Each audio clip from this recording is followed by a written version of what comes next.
আজকে 30 days video চ্যালেঞ্জে ভাবলাম একটা চেন পেন্ডেন্ট বানিয়ে দেখাই। এটা ভীষণই ইজি এবং ভীষণ ট্রেন্ডি, মানে ডেলি ওয়্যারের ক্ষেত্রে খুবই ভালো। বড় ছোট সবাই পরতে পারবে। দেখো, এর জন্য আমি নিয়েছি 3টে শেল পার্ল টাইপের ডিজাইনের 3টে পেন্ডেন্ট নিয়েছি ছোট, আর ইয়াররিংসের হুক, আর জাম্পিং, আর নর্মাল যে চেন পাওয়া যায় গোল্ডেন চেন। জাস্ট সিম্পলি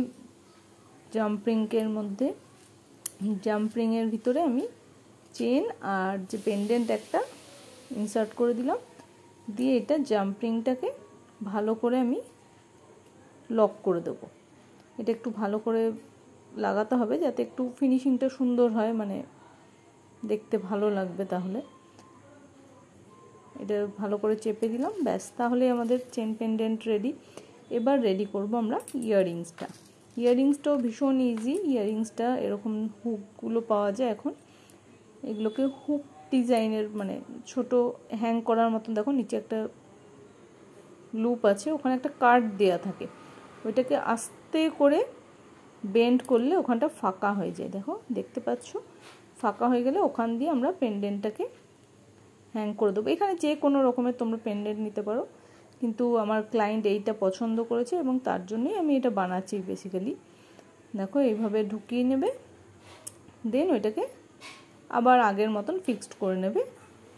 আমি এক্ষেত্রে ফ্ল্যাট নোজ প্লায়ার ইউজ করেছি।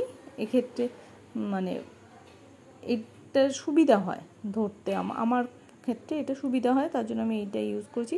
যাদের রাউন্ড নোজ প্লায়ার আছে সেটা দিয়েও করতে পারো, কোনো অসুবিধা নেই।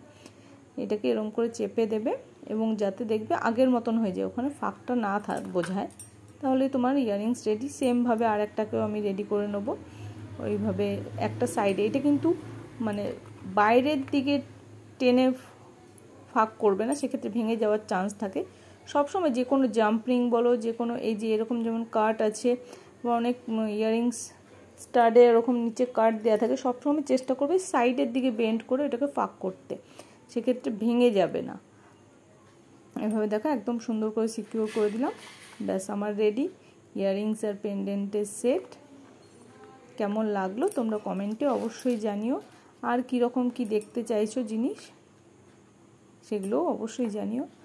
Bye bye.